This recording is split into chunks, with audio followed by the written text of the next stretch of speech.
What's up, everybody? Welcome back to the Blue River Bow Hunting Podcast, episode 98. What's going on, Dylan? What's up, man? Same shit, different day. I feel like running on fumes. Most people say, I get recharged after the New Year's and all this. I'm running on fumes. I need like a vacation, like right now. I'm not even a beach guy, but I would take a beach chair with a whole cooler full of Bud Lights right now. Yeah, dude, it would be nice to finally hit sleep season. Right. That's right now. Sleep season's right now, I feel like. Before turkey gets here and we get all that stuff going for turkey, I feel like sleep season is upon us right now. Mm-hmm. But our guest this week is Brandon Townsend from Desperado. What's going on, dude? How are y'all doing, guys? We're Same doing. stuff, different day, buddy. When you're talking about, Found it. sleep season, it's still duck season going on right now, so can't Yeah. sleep. You actually get a little bit less.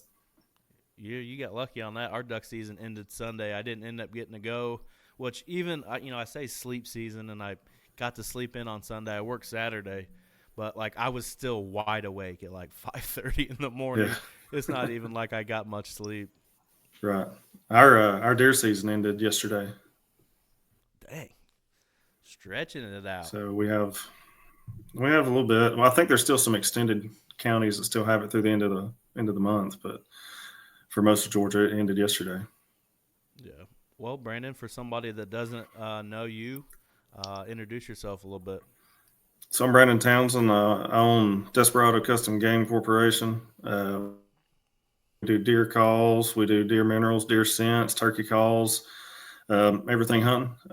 We have a website. We do retail stuff. We have a lot of great teams and stuff that we hunt and have with us. Brett with Blue River is one of them. We met them through some other guys and through social media and stuff. We've gotten to know them really well. Have a little bit of everything when it comes to hunting. We try to accommodate to each hunter themselves and not just to a mass production style of doing things. Try to stay personable with everybody and have where everybody can reach us at any time, so we can help them out. Yeah, I think that's one of the positives of working, having a partnership with you guys is, I'm not looking for a code. I'm not looking for this or looking for that. I know you. I got your phone number. Yeah. I could call you. We talk quite a bit. I could call you whenever I Mm-hmm. want and bounce ideas off of you or something like that. I think with you, working with teams similar to Blue River bow hunting, like I think that's cool. I really like it actually. You got a huge thing going now with Philip Culpepper and that kind of stuff, which is super badass. Mm-hmm. But I feel like the lower guys on the totem pole when it comes to all that stuff still put out a lot of good content, just may not get as many Oh, yeah. eyes. You know what I mean?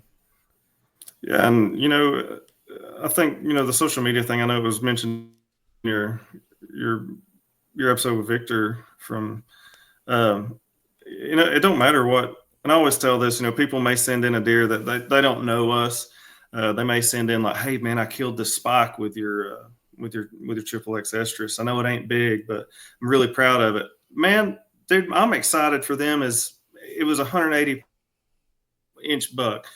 To me, scoring don't mean anything. Yeah, if people chase inches and stuff like that, it's great. But man, those at the end of the day, those are your tags to do what you want with those tags. And we will support you if it is the smallest deer out there, the biggest deer. We're going to be there and we'll share it and we'll be as happy and promote that.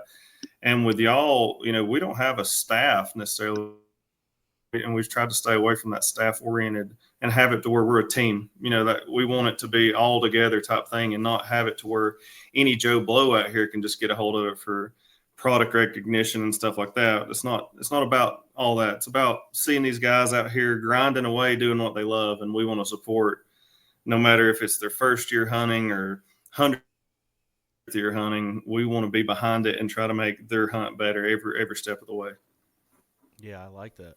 And and like Brandon is a big musician, goes all over the place performing on stage, and he actually was behind the music for our new turkey intro for the Springs Hunt on YouTube that I just put out on socials the other day. you were the guitar behind all that. I forgot even to put that on there when I posted that, but I'll definitely give you credits in the old YouTube credits. No, you're good. No, I did. We did every instrument on there. It wasn't just guitar. That's awesome, though. I mean, So I didn't even know that. You know what yeah, I mean? yeah. Well, Dylan's been with me when he came Mhm. down for the thing and got to see a couple little quirks of my thing. We ran up on stage, did my thing. I was like, all right, hey man, let's go roost some more turkeys. It's just a thing. It's just part of it. Yeah, dude. We turkey hunted, grabbed his guitar and amp, went to the show, done the show, bounced straight out of the show, straight back to the turkey woods. That's awesome. I've been doing it for so long. I mean, it's fun and I enjoy it, and it's something it's been there. And I'll tell you, the biggest thing is being a musician like that, and it comes to like these calls and stuff, having an ear for music, being able to play something by ear and mimicking something has been a huge thing in call making. You know, you hear a wild animal or something and you want to replicate that closely. I kind of got to feel like I have a little bit of an advantage with having that ear, you know, to be able to replicate the tone or whatever. And it's helped me tremendously, and it's helped me a lot. Yeah, because like when I was bouncing ideas off of you for music for intro, you're like, what exactly are you looking for? I'm like, dude, I am so bad with that. Whatever you give me, like, I want like a country rock sort of situation. Like, I need something for the YouTube, and I would take a million of those clips because, like, I mean, there's an audio library that I can use on there, but a lot of other people use them. I don't know. And it had something behind it because you used it. You know, then your company's logos on the intro too. Like, it just kind of made it feel a lot more special. You know what I mean? Well, I enjoy doing that type of stuff, and I think originality goes a long ways when it comes to everything across the board. So, I was proud you asked me to do it, and I know I asked you 100 times, but I've got a library of songs and styles that are in my head, so it's not I can't just jump on the book about something. Right. Well, let's talk some deer hunting. Hunting in your state of Georgia. You know, kind of break it down for us. Terrain, properties, that sort of thing. You know, I know very little about hunting in Georgia, and you guys are in the thick of it. So, kind of play it out a little bit. So where y'all have a lot of crops, you know, corn, soybean. Our crops are pine trees, pulpwood, stuff like that. We use it. So you have a lot of pine growths. It can be mountainous. It can be flat. Where I'm at here I'm actually based out of Dawnville, Georgia, which is between Dalton and Chatsworth. It's more mountainous. Dylan can vouch for coming and jumping up on some of these mountains and stuff and seeing how our terrain is. It's similar to how he's got. We have a lot of what people around here refer to as mountain bucks, which is these bucks that are you wouldn't believe in some of these places that you would find these deer on these like really sharp inclines and stuff on these steps. And then you get lucky, you have some field hunting and stuff, but you'll see a lot of deer activity more mountainous above Atlanta. South of Atlanta, I can't really speak for. I know it's more cropland, probably more what y'all are used to, but there's mosquitoes and gnats down there that could pick you up and carry you out of a tree and without any issue. I'm definitely not used to that. I'm not used to elevation change that much anyways. Like Dylan got to hunt here for the first time, and you know, if you can get your depending on what kind of stand or whatever you're using, if you can get 20 foot off the ground, you have a hell of an advantage to see just forever. I feel like there's certain places that I hunt where I can see what I feel like are 2 or 3 miles, just wide open fields, and I'm hunting the fence rows in between patchwoods, which that's Indiana as a whole for where I'm at, which I think where we hunt here in East Central Indiana gets overlooked. You know, a lot of people when they come to Indiana, they want to hunt Southern Indiana because it's like that. It's like your Tennessee, your Georgia, the rolling hills, and, you know, big steep terrain and stuff like that. Produces amazing whitetails, but I feel like I'm almost in like this little golden triangle of East Central Indiana. I mean, there's some absolute freaking giants getting killed around here. I mean, 200-inch deer, 170s, 180s, 190s. I mean, it's nothing to see that, and I think it has all to do with crop, which is a broken record on this show. I feel like when I talk about that, but I don't know. I wanna experience more of the Southeast. For me, I consider that the Southeast of the United States. Tennessee, Georgia, that kind of thing. I've kind of shit on it. I mean, really, in the last, I wouldn't say, I just didn't know much about it. And when I think of southern deer, I just think about these small-bodied deer that, yes, can get big racks and stuff like that. But you guys have absolutely put my foot in my mouth the last couple of years. You guys are killing giants, and Dylan shows me some of these bucks that get killed down there, and it's definitely changed my perspective on southern deer hunting as a whole. And I'll tell you, in my perspective, I don't know, Dylan, you're a little north of me, but my dad, he talked about a lot of this hunting from, the 80s, the 70s when he was teenager on. The deer from there to now in Georgia to these days are fairly larger when it comes to body and so forth, like you're talking about. It's grown, and I can't speak if it's management practices that's done by the Georgia DNR or if people are wanting to see that more, or a big thing that we always talk about here in the shop is the quality of woodsmen in the woods. We feel like there's a lost art of being a woodsman. Too many people solely depending on cell cameras and stuff like that, when like Dad and them has always talked about, you need to find these areas, teach about, the bedding and stuff, and able to recognize this and read topography maps. And I don't think that there's a lot of that going on in the last, I'd say 20 years. It's kind of died out. And I think it's given these bucks and so forth a little bit more of an advantage to grow like they have. And we've seen some great deer. That deer that I killed this year was 220 pounds live on the hoof. Yeah, no, and take exactly what you just said and go back to, we're all about the same age. Go back to those VC or, the DVDs we used to throw in.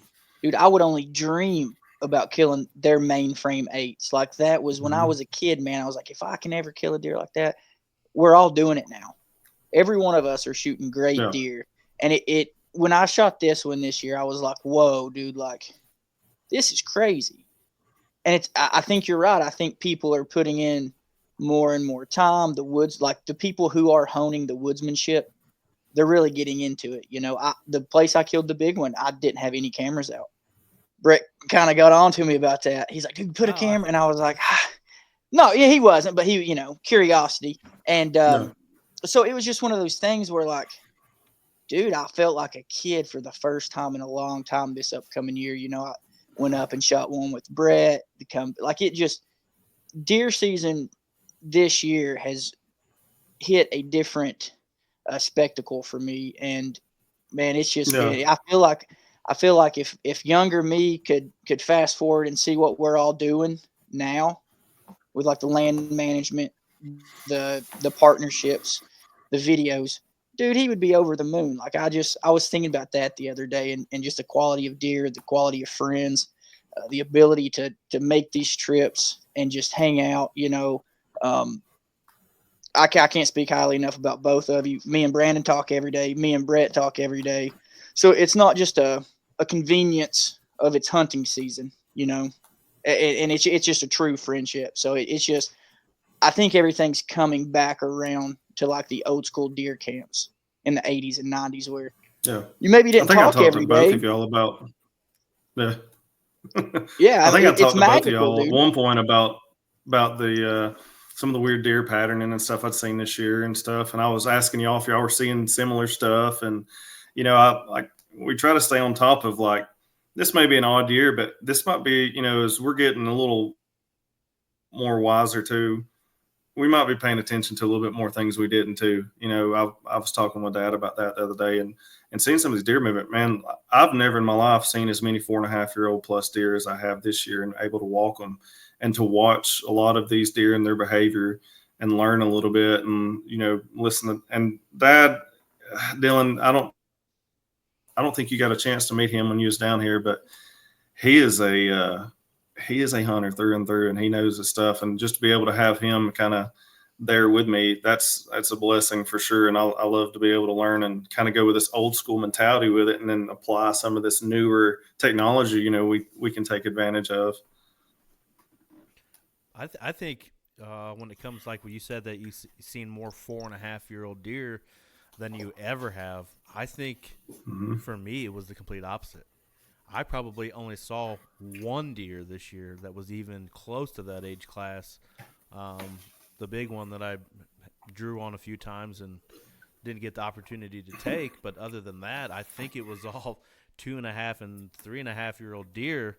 I mean, it just being, I think, like when you said woodsmanship, I can remember – going out with my dad, and they, back in the day, everybody was building stands out of wood and, and all that kind of stuff. And I think, when you walk up in the woods and you see something like that, you're like, I think they were onto something. Like, maybe I should sit somewhere close to here.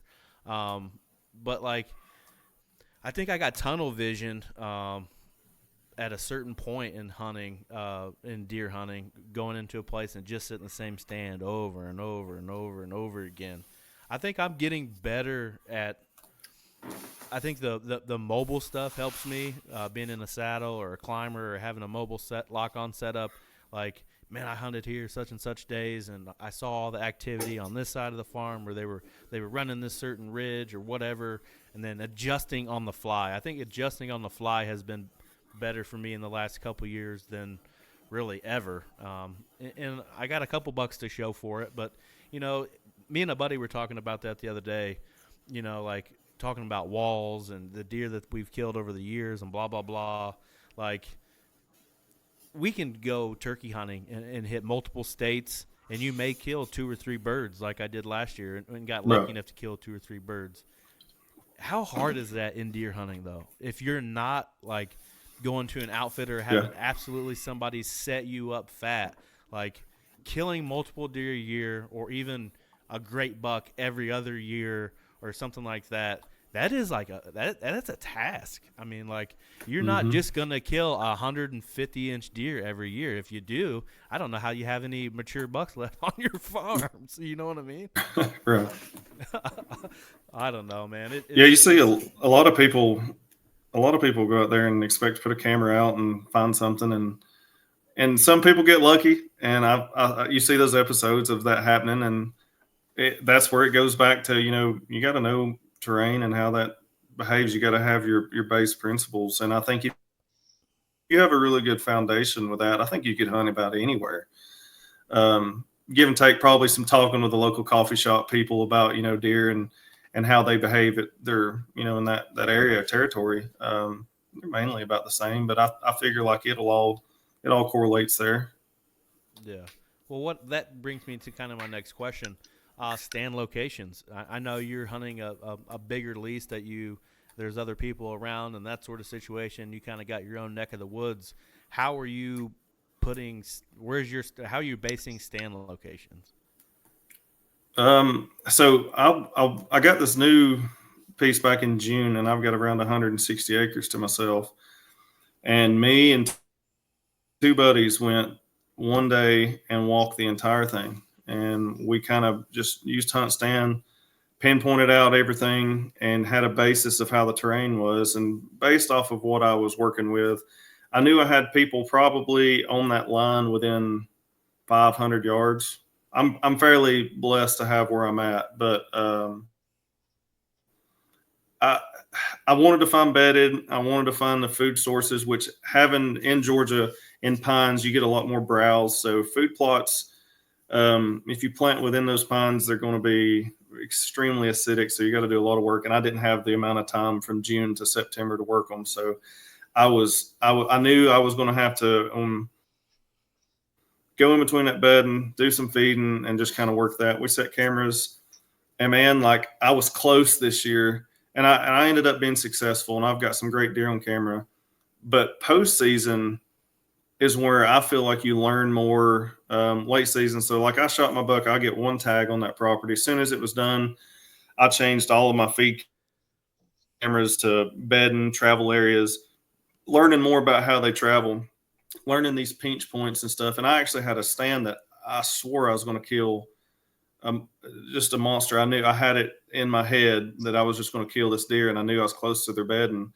Well, in June or July, when I set that stand up, I had a great wind. Well, when September came around and that fall shift started, my wind was blowing in a bad direction. It was almost kind of parallel with their bedding.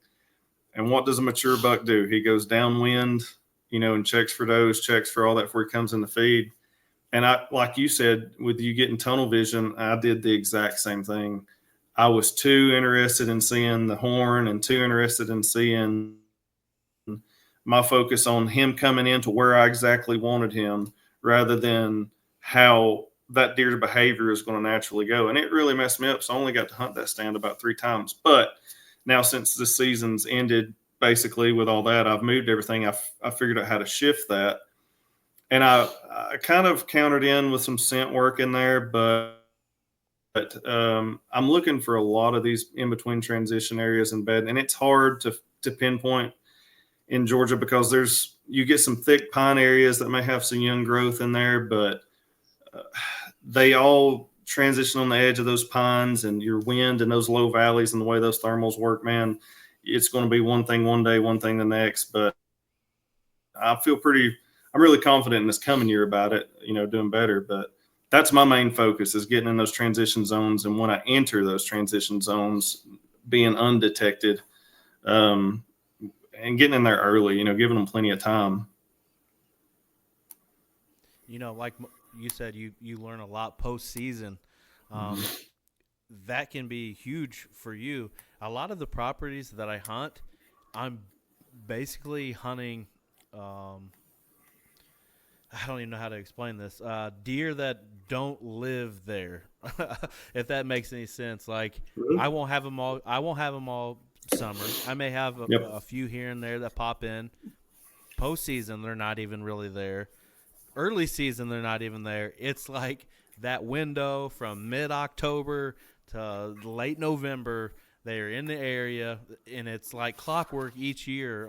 This one particular property that I'm thinking of, it almost happens the same way every year. Yes, I get some deer in there during the summer months, but it's not really a summer hangout. It's hey, I'm coming here to find my ladies hangout. I had a property like that.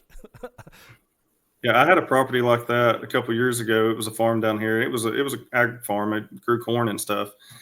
And I had no idea. It didn't hold deer. I walked the whole property looking for my bed and looking for all that. And I was like, there ain't a deer on here. But, putting cameras out or, talking to other people that's hunted. And I had actually been predator hunting it and seen some big deer. But the surrounding area was just a big wooded area that nobody hunted. And so when I first got in it, I felt lost. Like I wish I'd have known you then, because I actually ended up calling my buddy Ryan, and I was like, hey man, I know you hunt Illinois and Indiana where all these crop fields are. I said, I don't know how to hunt this. I couldn't figure it out. Like it was impossible. No matter where you sat around those fields, there was deer trails leading in. And I was like, I don't know really what to look for. And he actually got me pretty close with some good deer, but it's a night and day difference when you go to stuff like what you're hunting. Yeah, for sure. Talking about trail cameras, how many cameras are you running throughout the season or off season or just in general? So I've been running 6. I was running 3 feed sites and 3 transitions. So I don't ever feed throughout the summer a lot.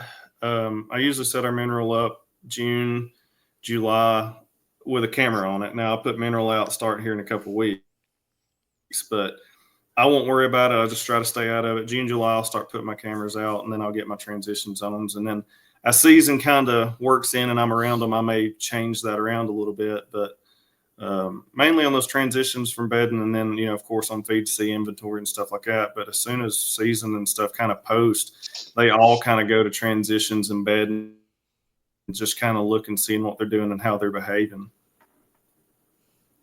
Dylan, what do you think, when we talk about these trail cameras, What do you think some are advantages and disadvantages to you not running a whole bunch of trail cameras like we do? So for me, I pretty much ran one all year, and that was on the home farm because I had a lot of good bucks right off the rip. And I've done so much, land management style thing. I was kind of wanting to, like Brandon said, I'm trying to just inventory, see what they're doing, get it uh, honed in a little bit more. Um, Now with that, you do know what you're looking for. You do know what time they're coming through, so it gives you a little extra pep in your step. However, that camera's facing one direction, right? So if those deer are consistently using that, but they're right behind it, you're not going to see them. And in personal experiences, those real cold mornings, maybe I've had too many to drink the night before. I'm like, I've not had them on camera in 2 days, whatever. So I kind of feel like it hinders me uh, mentally a little bit, to get that motivation. Now the property that I don't run cameras, Brandon, I was doing kind of what you were talking about earlier. Went back to the old ways. I'm looking for scrapes, rubs, and not just sporadic. I'm looking for the line. I'm looking for somebody saying, "Hey, this is my stuff. Stay out of here." And when I found that, Brett, I done the same thing that you were just talking about. I set up once, seen where they came through, shifted. I shifted 3 times before I killed that deer. So it's like, but I knew there was big deer in there, but I didn't know. So my imagination was just swirling with what ifs, or it almost went back to my dad had seen him cross the road a couple times. He's like, I don't know what he is, but he's huge. So like, I don't know, it made me feel like a kid again because I had put so much faith into these cameras and so much of my hunt happiness based on that. And it just, I do like them. I'm going to run them for inventory and shake some things up. But man, I loved going in there and not knowing what I was going to see. I passed a really good one, and then halfway through the hunt, I was like, oh, I may have screwed up. And, but it's just like one of those things where it's kind of nice not to know. Because, Brett, like where you're at, it's a lot different from like Brandon and I, because like we have such huge chunks that it's got everything they need: bedding, food, like the whole nine.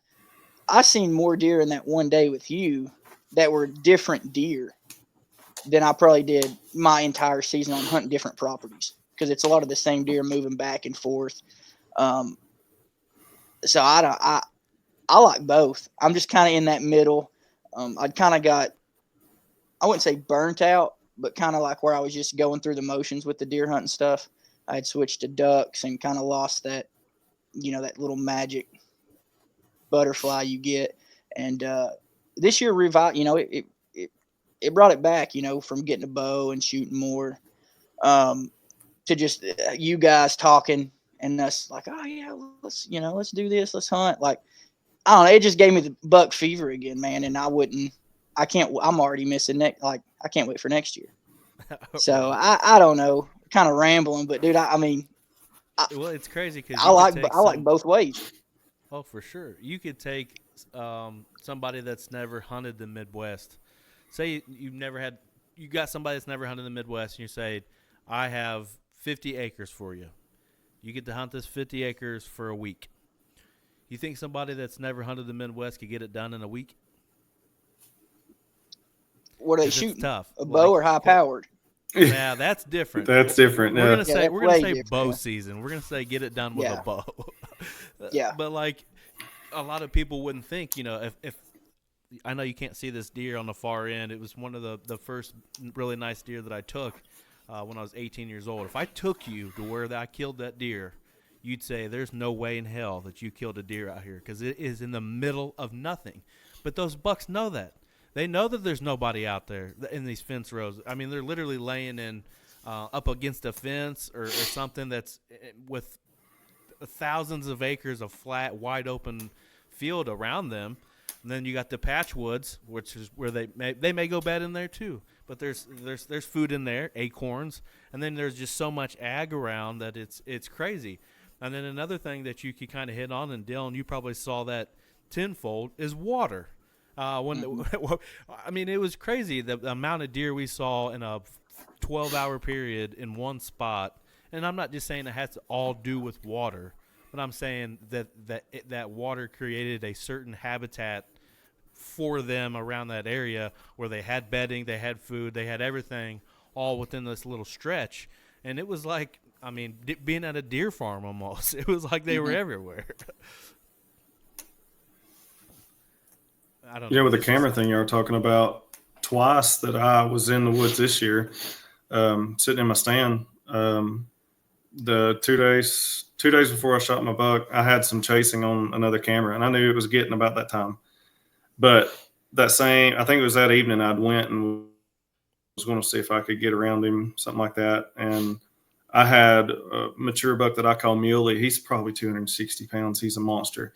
I had my camera right here, had some feed out right at the food plot. He walks right behind my camera, walks right over here to the roadbed, makes a scrape, and walks on. Like, people will sit there, like Dylan, you're saying, like, the camera's a great thing to have, but I tell people, don't base your hunt and don't base your morning off of it. You never know. And I think it goes back to the dependency on it. Like, it's great to have, but definitely hunt those days. Pay attention to the weather. Pay attention to the wind and stuff. That's where you're going to kill your deer, not just because you don't have him sitting in your camera where you want him to be.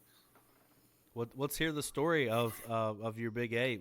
Let's hear the story and how it all played out.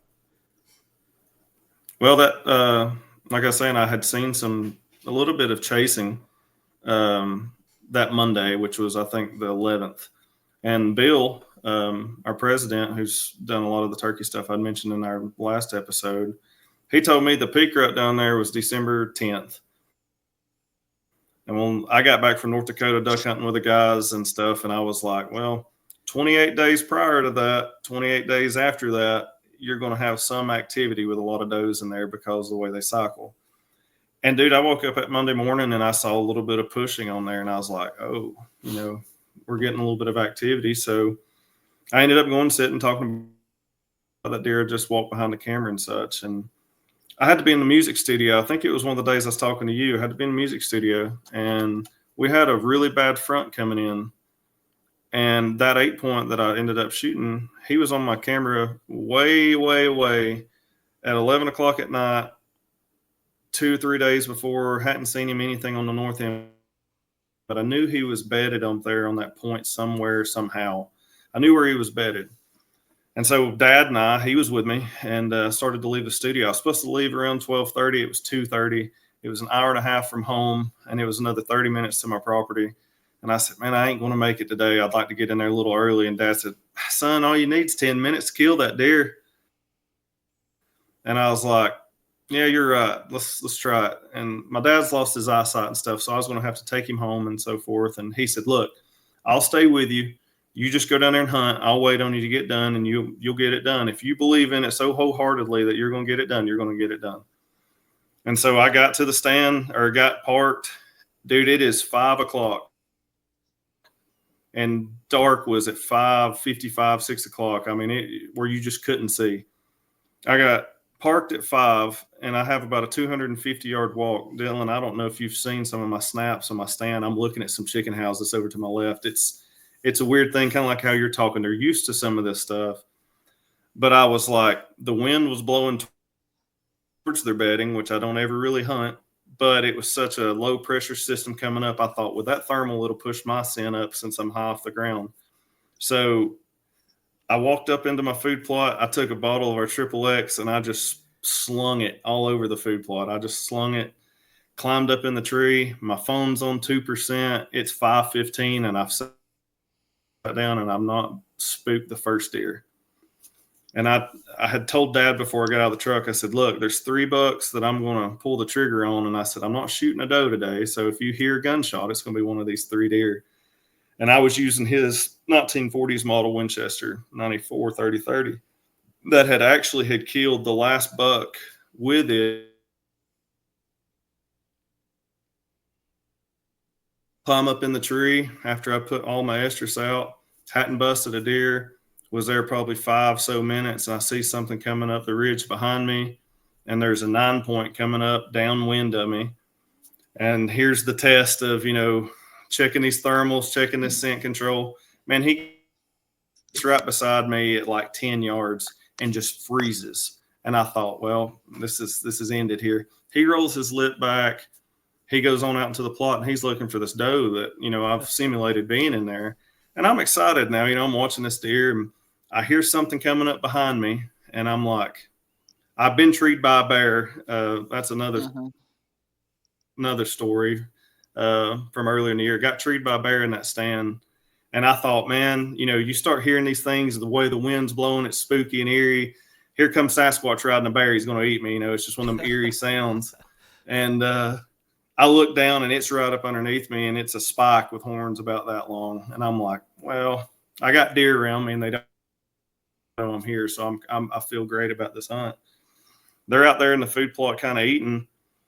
And I look at the 9-point that's out there, 3.5-year-old, really good looking deer. And he looks down the hill, and here comes some more bucks up the hill. There's about 4 of them. And I'm like, man, I couldn't buy a doe if I wanted to here today. They just all came up here to check this scent out and stuff. And every one of them did. They was all in, they had their lips curled up, just being that right at, the first doe going in heat. And so I'm watching between 12 o'clock and 4 o'clock between these 2 deer, and in between scanning this, all I see is this dark body coming down this roadbed, and all I see is horns. And I'm like, what is that? And I look, and it's this big 8 that I've been after. He was my number 2 shooter, but my number 1 hadn't been around for about a couple months. I just hadn't seen him. And I knew he was the one I was wanting to kill anyways. He's coming down through there, and he is grunting every step. I mean, just every step he takes. And I'm like, this ain't happening. This is something me and my dad was laughing at on the way here. This should work, as much as me and dad's talked about how hunting is and how pressure, how being upwind from hunting these bedding areas can be beneficial if you do it right. And here he comes, and I swore he was never going to break this little thicket line of briars that was right here. I knew he wasn't going to break it, and I was like, he ain't going to do it. He steps out, and I'm like, there's no way. I mean, I can play it like slow motion. I had enough time to think about it. I picked my 30-30 up with iron sights, put it on him, pulled the trigger, and he drops. And it was just like everything from the past 5 months just in 1 second came into play on this. Like you could plan to be in the stand at 12 o'clock, but Dad said it best. All you need is 10 minutes. And that's what opened me back up. I was too tunnel visioned on doing everything right and not paying attention to the simple things that we needed to do, like hunting, these edges and stuff. And I hadn't had him on camera there, but I knew he was bedding there. And it worked. And it may be a fluke. It really may. But he died right there exactly where I wanted him to at 20 yards. And we put our hands on him, and we got him weighed. He was 220 pounds. I've got a green score on him right now of like 128, 129. He's already on the form at the taxidermist. But my dad had hunted that property when it was WMA. And to have my dad there with a rifle that he killed his last buck there, and then killed one of the biggest bucks that I've killed right there with that gun, and have him there was probably the most meaningful hunt I've ever had. And I think there was more tears shed there. And my phone, of course, was dead. And I called Rayburn, I called Jax, I called a photographer, come down there, and we took some pictures and stuff. But like everything played in based off of weather, placed off of just a little bit of sketchy upwind hunting, but using something to its advantage, like scents and stuff. We get a lot of people asking about scents and expect to be able to throw something out and have something just magically evolve and appear there. You still got to play all these factors in.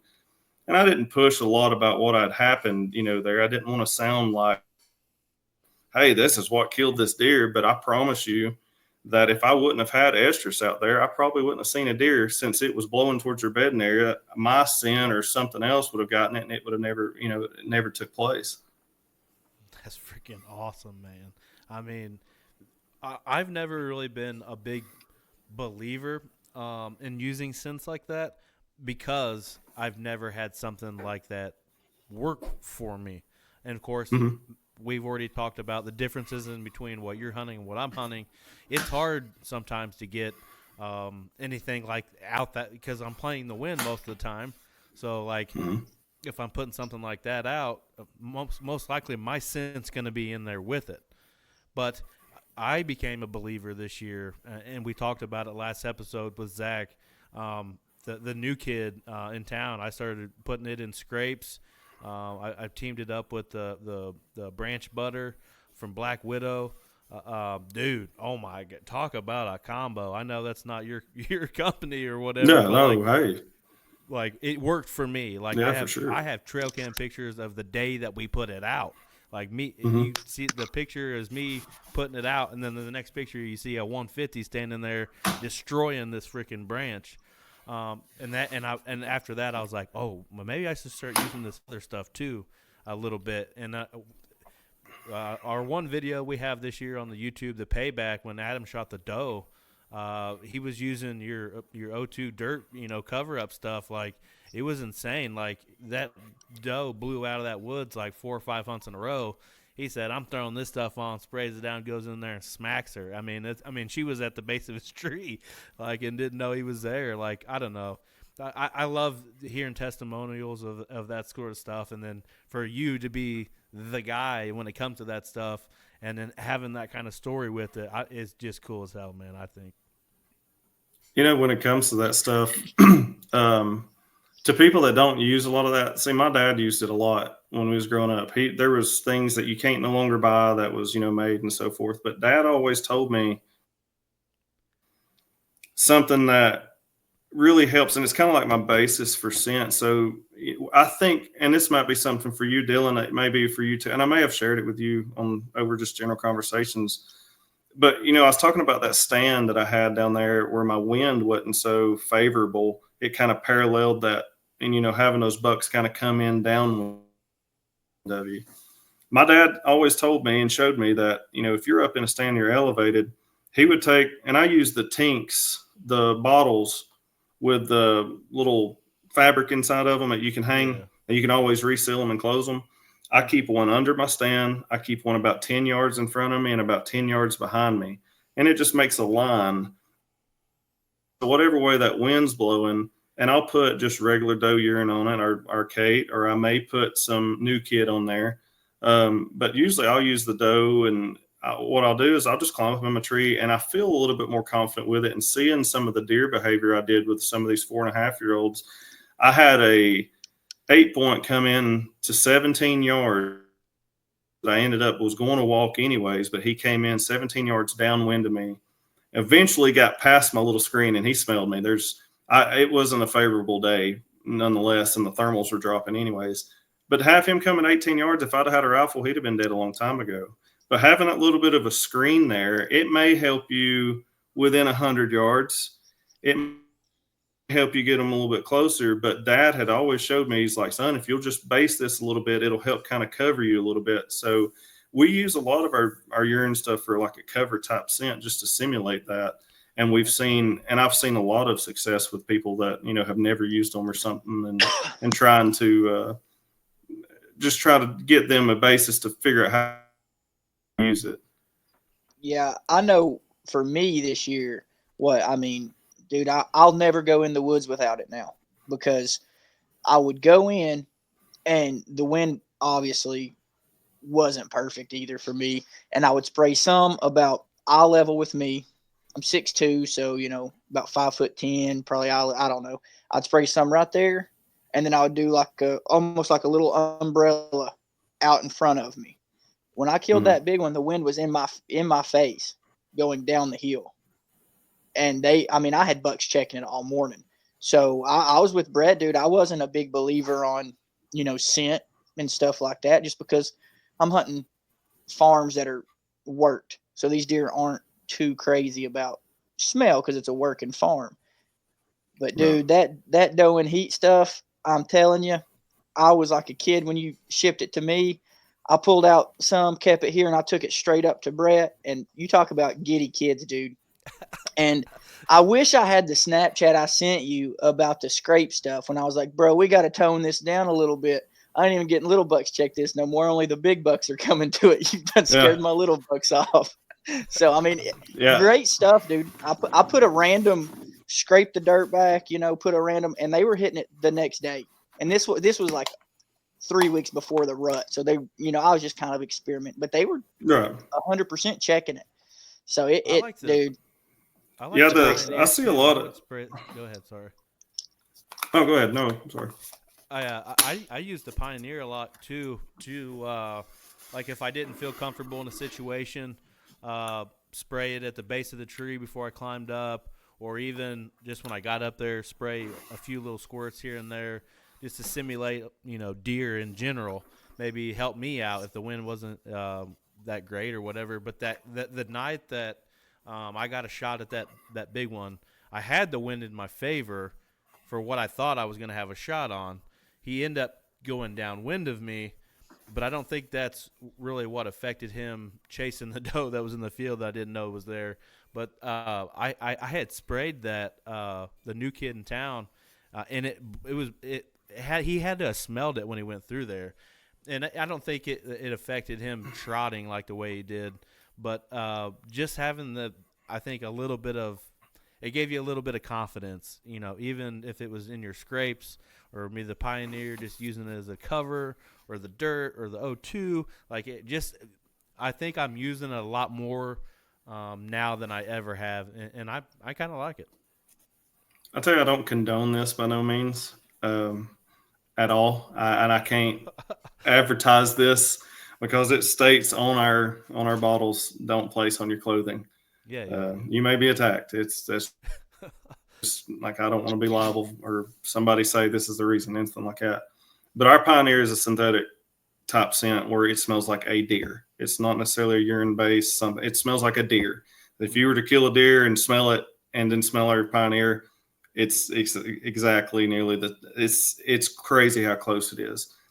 But I have been wearing the Pioneer along with the dirt just to smell like a deer out there. And I'm hunting 20 foot up, don't get me wrong. And I've got a bow and I've got a sidearm, if say some big mossy back deer wanted to get a little froggy, but I tried to, and I like what you're saying. I used it. I put it on my legs, somewhere like that. It's synthetic, and I was like, man, a couple times I've put it on me a little bit more than others, but I really like that. And if there's a way we can replicate it to where I could say, hey, this is safe or something like that, that would be great. But I love the Pioneer Trail. And when we first released that was the most undersold bottle that we sold because everybody's like, it's just not doe urine or something like that. And I'm like, guys, y'all are really missing this key aspect.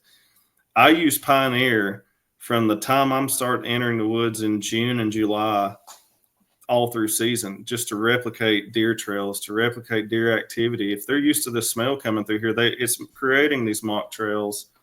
And then, of course, you use your others as season goes on. But I'm a huge fan of Pioneer, and I stand by it more than just as much as Triple X Kate, I believe. So for myself, I've only really grown up and researched enough to know that like doe pee in the rut helps, or mock scrape helps. Can you break down scenarios and what you'd want to use for like the calming bedding or just the normal doe pee? Like, do bucks, are they going to smell that and come check it? Is it because it's a new doe in the area? Or just give us a rundown on some of the scent stuff, because myself, I'm completely lost other than rut activity. Yeah. Of course, I'll start it with the easy one, estrus. You're going to have your secretions in there from when that doe is in heat and active. That's a given. So, I mean, estrus is pretty self-explanatory. Just regular doe urine versus, let's say, new kid in town. Our regular doe urine is just doe urine. It's got nothing added to it. It just simulates like a doe. Now, new kid in town is something, we're going to get into this little loophole here, but you have Doc, which is our dominant buck, new kid, which is like a young buck, younger kind of buck activity, and doe. So what you're going to get is almost scenario based. So early in the season, you have, you may not have a dominant buck locked into an area. They're still traveling. So I'm using new kid a little earlier. I'm using it just seeing what's curious, what's in here. Who's going to come over here and say, I can read this deer. It's not a dominant deer. His tarsal secretions that are in the new kid are not strong. You'll see on a lot of heavier deer, a lot of older deer, their tarsal glands are a lot more dark. So based off of that, you get a lot more of the tarsal gland readings off of these deer. So a new kid, you don't have a lot of that. So you get a lot of curious deer coming in and checking. You'll have a lot of dominant bucks later in the year coming to really check and see, hey, when's this kid going to come here? I'm going to beat him out and stuff like that. So you get, that's based off of new kid. Doe, activity.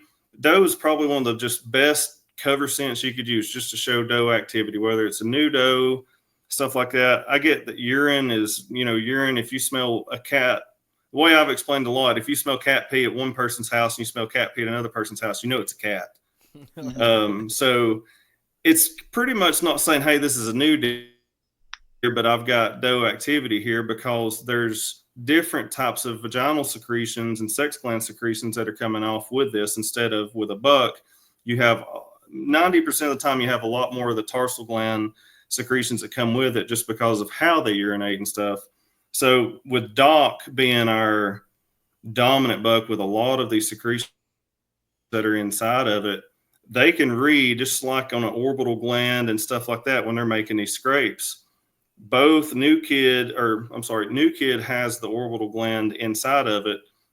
There's no, as far as I know, I can't answer the question about orbital glands. It's still something that's kind of new to us on reading about how deer communicate. I don't think anybody can give a direct answer on why they scrape and stuff and so forth. But just being able to have these glands in here tells a lot about the deer's age and so forth like that. So I believe highly that with new kid and stuff being the younger base buck, you're going to get more dominancy coming in here. Maybe some younger bucks check it out, say, hey, maybe here's a friend I could team up with and we can go, take over the world. But I always switch the new kid over to Doc. Once I establish, hey, this is where my dominant buck's bedding, I'll take my Doc out there that's got a more potent gland scent in it and try to replicate.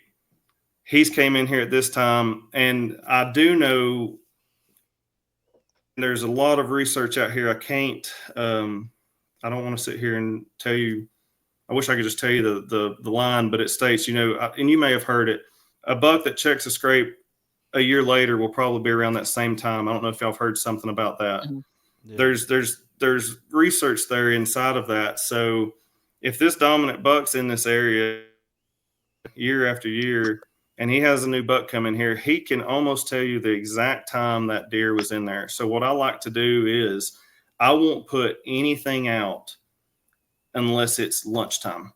If I'm making a scrape, it's at lunchtime. If I'm walking out of the woods midday for after my morning hunt, I'm putting all my scrape stuff up, packing all that stuff at lunchtime. And you will see, and I've got some great videos I'll share with y'all. We're going to do some great videos with it. I've probably got, what do you think off that one scrape? 50 plus videos. Mm-hmm. And you can see my times I'm putting it out versus the times where it was naturally done. And you can see those bucks shift their times. So they may be checking it 9, 10 o'clock at night. Now these bucks are coming in at 7, 8 o'clock in the morning before they go to bed, just making that one extra lap because he's wanting to know, hey, I'm going to go put this in here before dude shows up at 12, or I'm going to go in here early in the evening and see if I can catch him coming through because I don't know his time. So that seems to be something that I'm working on a lot more of this year. But that's, as far as scents go, that's kind of a breakdown of what they are and how they work to what we understand as their behavior. That's awesome, man. I mean, to break it down like that, I may have been using New Kid in Town maybe a little too long. Maybe next year I'll switch it up at a certain point and start putting Doc in there instead of New Kid on the block when he shows up, and then say, hey, there's somebody just a little bit older around here too that's going to whoop your ass. If it was me hunting where you're at, knowing that there's bucks channeling through chasing does and pushing really just off of doe activity, y'all get to use decoys and stuff. We can, but you don't see it a lot here in Georgia. I've always wanted to do a decoy deer, but I've always said if you could decoy that deer to show, hey, there's some doe activity here, but if you could have that dominant buck in there, he's already came this far to look for does. He's not going to let nothing stop him. And that's something that you may want to look into with Doc being more what you shift onto. And you may could put Doc in there and put some new kid up there with it. It might be a mix. Well, I know Adam was using the decoy quite a bit, and I wish he was here and I could ask him the question. He was using, I don't know if it was long nose K. He had something with him, and he was using the same thing consistently. I can't remember which one he was using though, but we had some video this year trying to use the decoy, and apparently these 2-year-old bucks didn't like it at all. The first encounter I had with a shootable deer, he was probably 3 years old, maybe. May have been that same deer that Adam ended up passing in the same spot during gun season. But this old boy's coming on a string, and he's getting ready to be at 30 yards. All I do, he's going to cut the corner of this field, and I know he's going to cut the corner of the field. They do it every day. And right there in that corner where we were at was the decoy. And boy, when he seen that decoy, he threw the brakes on, and he's just staring, doing the old stare down, and didn't know what to do. What was it? And he turned around and he actually kind of trotted off. I don't know. I don't think it was the scent that did it. It was more like, hey, I don't feel like getting my butt whooped today, sort of thing, you know. Because there was some very big deer in the area, so I'd imagine he just didn't feel like getting his butt whooped. Hell, he might already had it whooped once or twice. I've had some people that have told me, they're like, man, I've used that Doc and it just runs all the deer off. It runs all these smaller bucks off and stuff. And I'm like, well, what are you hunting? You know, that's the biggest thing is what are you hunting?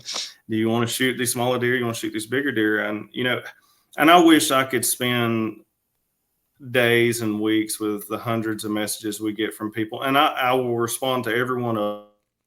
There's not one that I don't respond to. And try to help and set up and, you know, try to get these people on better deer and stuff like that and try to give them my 2 cents on it.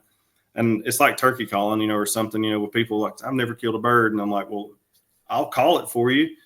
It's like you want to be there to help them and show them like this is how you do it. But at the same time, it's like you try and work through and try to explain stuff. And that's what we're about when it comes to like with the guys and stuff. You can reach out to any of us anytime. If we can help you, we can help you. And if not, I will find somebody, you know, that definitely can. So it's, I love the scent thing, and I love our seasons are getting better and better, more out there with it. But I love seeing the broadness. We're getting people all the way out Midwest in the West using it and stuff, and up north, and just seeing the differences and learning and trying to document all this and try to learn from it. Which is why, like, a lot of times when I'm hunting, Dylan, you see a lot of my Snapchats and stuff, we try to show, and we're more interested in seeing how this behavior and stuff. And we like to kill deer, don't get me wrong, but the deer behavior aspect is the reason of this company, to make it just better. We don't want it to be a gimmicky thing that goes out on Walmart shelves where everybody can buy it. We want it to have accessible for everybody, but we want to be able to help them along with it. I could show you hundreds. I wouldn't say hundreds. I could show you a ton of messages from when I put those videos and stuff out for you guys during this deer season. As soon as I posted those videos, or just, you know, spotlighting you guys, I would get text messages and Facebook messages. Hey man, you got any of that? Hey man, you got it? No, you gotta get your own. I got mine. You need to get on the website to order some, or, you know, and that might be whatever. I may have a bottle you can borrow, but yeah, that might be something we do next year for y'all guys. You know, we take care. We try. I know it was better this year. We're every year. It's like, hey, we're this big. We expect to be here, but we end up over here, and it's trying to, you know, keep all that lassoed in. And we got a good start. I got to run up there while y'all was on the velvet hunt and get you know, took care of and stuff. And I got Dylan, and I can always mail y'all stuff anytime y'all need it. And don't ever hesitate to ask me, hey, I need 100 bottles of this. Just do it. Just send it my way and I'll get it to you. I wouldn't ever expect anything like that, buddy. But what I'd like to do is even, you know, get y'all some extra there so you can give to people, you know, and show, hey, this is from us or whatever. And then you can apply your discount with it. Or, hey, you can just sell it however you want to. We can make it work however. That way y'all can have some too, and y'all can spread the love up there. I'd love to do that, to just grow this bigger. Yeah, I would. That would be something I'd be interested in. We could figure out somewhere along the lines, maybe not I don't know. We'll figure that out. Yeah, we'll figure it out. But Yeah, that would be pretty cool. Because I mean, dude, I've got boys hitting me up. I mean, they was ordering through you. I would see, I was getting it when it would come through. Like, hey, it was always, hey, thank you, appreciate you sending stuff. Like, I believe in the product. I'm sending them, whether you talk to them, like, you know what I'm saying? Like, yeah, I'm a firm believer. And now, we jokingly said we're gonna get some turkey sent out for this year. Some some hen and heat, but some horny hen and heat, Triple yeah. H. So it's funny, man, but I'm a firm believer in that, and I it it just puts, when you spray that and you get up in the tree, you're like, all right, well, I want that wind to start swirling just a little bit, and we're gonna fire up the curiosity. And yeah, dude, I definitely. It tastes just like it smells. I'll say that much though, because I spritzed myself this past year and it was terrible. But I'll tell you, I get more people tell me, they're like, man, this stuff reeks. And of course you automatically like, is it bad? Like, did it go bad? Did I have a bad batch, or something like that? And they're like, this, and I've always said this, and I haven't told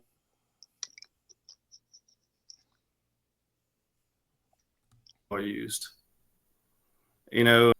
that old real smell compared to a lot of this new stuff you see, which is, I don't know what other companies do. It's not my business, but I want to have that realness and almost nostalgic feel of it. And if it gives you that confidence to go in a little bit deeper and play that edge, that's what we want. Yep. And we see a lot of people that'll just message us like, man, this Triple X, this, and this, or cover scent this and everything. And it's so rewarding just to be like, man, we bottled this. This guy got here. His kid got his first deer.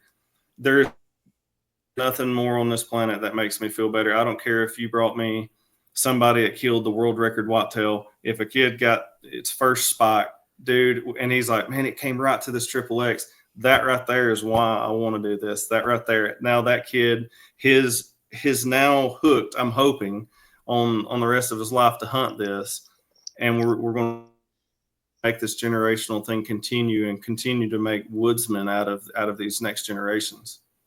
Absolutely, dude. Couldn't have said it better myself. 2025, what do you got lined up for yourself or Desperado or trips and shows and all that kind of stuff? What do you got lined up? So 2025 has kind of way. I'm doing my first NWTF Call Makers entry. I've been to NWTF a lot, but I'm doing my first year of entering some trumpets and some pots and stuff. We got a lot of local shows here to do. We've been approached by some high schools and stuff. We're going to get out, and that's something I'd like to aim more towards getting into. I didn't know is these high schools are having these benefit expo type things for outdoors. We're going to go and speak at those. And if I can take 5 kids and, make them understand, hey, this is what we're doing, maybe they'll expand 5 more. We'll have hopefully another generation of, these hunters and stuff. But so a lot of these shows, the GON Outdoor Blast, we do it every year. I need to get y'all down to come and do that. I know me and Dylan talked about last year, and I know I talked with you. Y'all need to come to that. That's a blast. But we've got several. I can't confirm any of them because there's some of them that's changed and stuff and there's no longer doing. But we've got a few expos that we do, and we try to reach out and talk and everything, spend a few days. We'll display calls and minerals and so forth like that. And we try not to do too much, but we try to stay working and, stay ahead a little bit. But a lot of spring stuff for the turkey we do and push a lot of that. And then the only downtime we really get is kind of in the summer when all we're doing is mineral. I go out to a lot of farms during this time, and I'm talking to a lot of people about management aspects. So we've got a lot. I've got a project coming up here in the next couple of weeks with, doing and so forth. So just getting a lot of these farms and these people more oriented, that's what we spend a lot of our summer doing. And then, of course, during deer season, we really don't have much time to do anything other than just bottle till our fingers bleed. I guarantee it. I'm looking forward to see how your calls do in WTF. I'm going to try like hell to make it down there for a day. I don't know how exactly that whole time period is going to be really busy for me. I got Indie Expo and a few other things going on as well. But I would love to come down there and see you guys and hang out and go out for a beer or something like that. And I hope your calls do well, buddy, for sure. I appreciate it. I feel the years prior, you're building, you're learning this stuff. You don't want to just be like, hey, I made this, I'm going to enter it, and I'm going to win it. It was that adaptation to this is what it sounds like. I want it to sound like this. I feel like I wanted to earn it a little bit more, so I didn't jump the gun with it. And I don't have any expectations with it. I just hope that that people like what they hear, whether they like it or not. The proofs in a lot of the pictures we get sent, and we had a bunch of turkeys killed. So I'll use that every day. So and then make fun of me when I'm one arming the turkey in Michigan camp. Man, I had a blast that turkey roundup when I first got to meet y'all and everything, and just talk. Man, that was a good time. We needed that. So I'm looking forward to a bunch of that type of stuff, and especially all of our relationships growing, and hopefully we can, for the next 60 years, be able to get to hunt together and look back one day and say, man, look what a ride it's been. Oh yeah, turkey roundup round 2, bud. I think it's gonna be pretty good. It's shaping up to be a damn good one. I know that we've got some cool dudes coming. I've got other guys confirming. So I think it's gonna be fun, dude. The Georgia boys coming up. Then we've got guys from Cam from Bow Hunt League. He said he's gonna make it. I mean, we've got guys Missouri, Michigan, Indiana. So there's no telling who's going to end up pulling in. This year, we're going to be a little more probably prepared. Last year, we were just winging it. I mean, I shot at a turkey 5 minutes before pulling in there. So, I mean, we were all over the place. It was on cloud nine. I like that aspect of it. You say we weren't really prepared. I don't even really know if there's really much to prepare for. Let's just all pull in there, drop the tailgates, pull the coolers out. Maybe I'll bring a charcoal grill. I don't give a shit. Yeah. We'll do burgers and hot dogs right there. That's what I want it to be, is just us all hanging out. It doesn't have to be nothing special. But I think the group is what's going to make it special. Yeah. And we had guys pulling in and guys leaving. Turkeys coming, turkeys going. Like we were so, and it was just, there was conversations flowing everywhere. Plans being made, plans that got executed perfectly. And this year is going to be fun though, I think. Cause like everybody knows everybody now. So it's just going to be cutting loose, having a good time. And from what I hear, there could be, an Airbnb cabin for the guys that kind of like being a hunt camp. So I'm going to do my best to make sure everybody has a good time. So yeah, Brandon, if you need some pins, just let me know. There's some big guys cabins. Need to come up and hunt. You and Rayburn and whoever else. You guys can come some public, dude. We may get it done right off the rip, and we'll go with you and film. When's y'all season start this year? April, what is it, the 12th? The 12th, yeah. 12th. Our start's March 30th. Lucky ass. So my plan, somewhat along the lines, to kind of hold out and bring some birds up there too. But there might be a thing where we could sneak down there to Georgia, get y'all on a bird real quick, and then come back. I don't know. I ain't really figured all that out yet. We hadn't mentioned it, but that would be awesome. Hey, Georgia bird. Hey, we got the roundup tomorrow. Tennessee bird. Look at all this. We got this figured out. So I think that would just be epic. That would be epic. And to throw another wrinkle in it, I think me and Dylan are hitting Kentucky like Monday morning. So it could be like a 3 or 4 state roundup. Because last year I took like some Fridays off, and all my trips were like long weekends.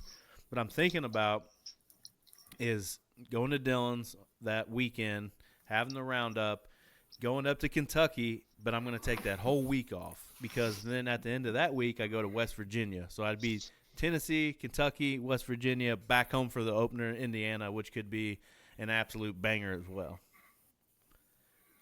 I think too this year, I know me and Dylan was talking about some awards. I know you got something kind of up your belt, but I think I'm going to make a couple of cool things for just specifically for it too, for everybody. And I know I'm going to have y'all some different cool things I'm going to add to the itinerary this year that's not even been released yet. I won't even put out on the podcast yet, but there you go. Keep it under your belt for now. Yeah, y'all will know, but do some cool things. And like I said, dude, last year I had a blast, and hell, I think Dylan had me come back we was back a month or so later. I had my boy up there playing ball. We went bow fishing and stuff, had a blast. I was dead. Son, I was dead. That was rough, man. But, I, dude, you talk about, we literally got out there. The sun was setting, right? And my buddy Steven, diehard bow fisher, he's like, hey, man, don't be hard on yourself. A lot of people, it throws them off. It's going to take you a couple shots to get used to. I think Brandon shot probably, 35, 40 times and hit probably 30 fish. Like, he didn't miss hardly at all. He was cleaning up our shots. And we filled a whole trash can full, dude. And we were just like, one more pass. And I seen the sun coming up and I was like, boys, we've got to go. Like, we have to go home.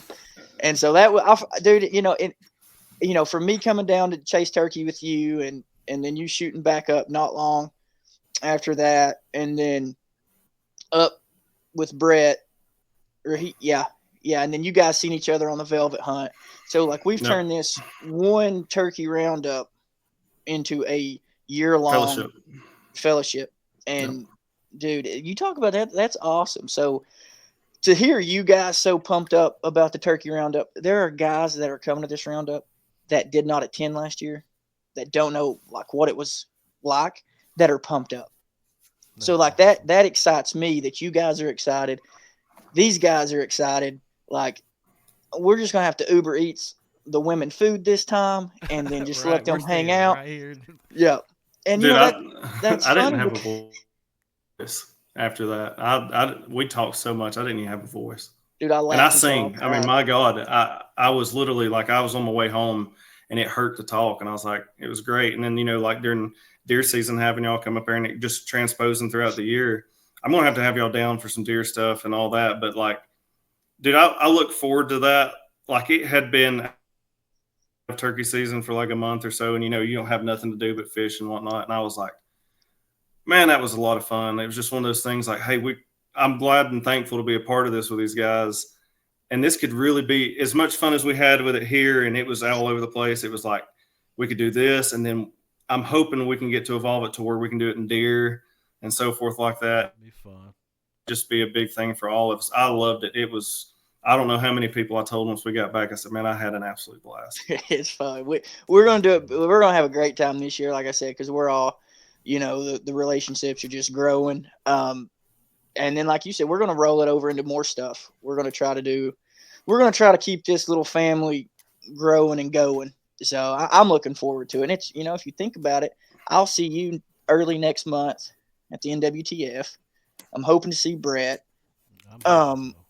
So we're scheming stuff up all year long.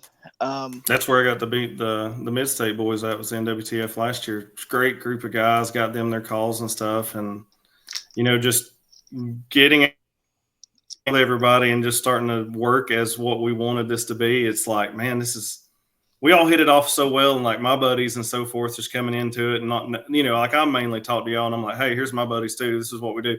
Everybody there just had their own conversations going and we was just all over the place. It was a blast.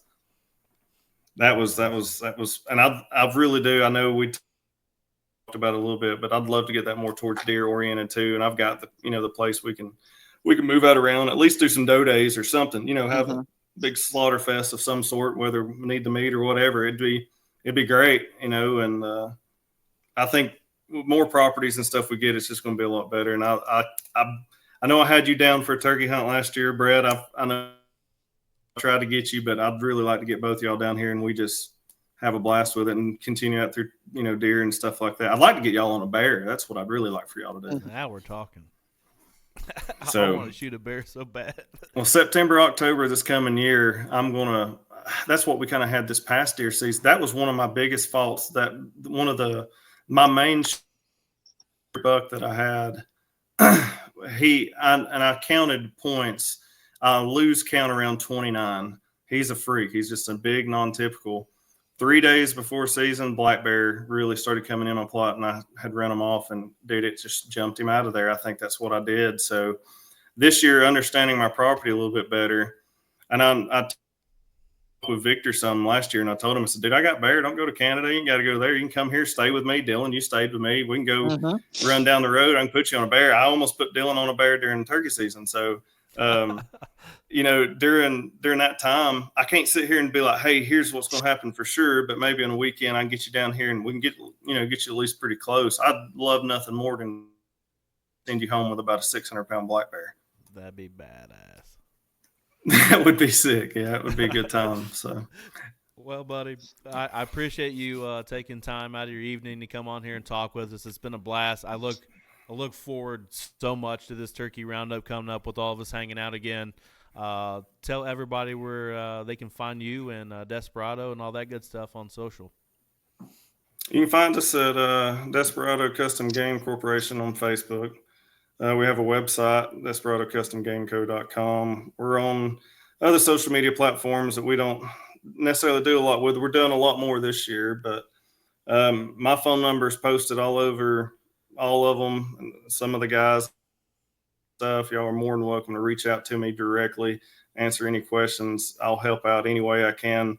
I've done everything from helping people just over the phone, looking at, satellite images and stuff, trying to pinpoint them and help them, ask about scent, ask about anything.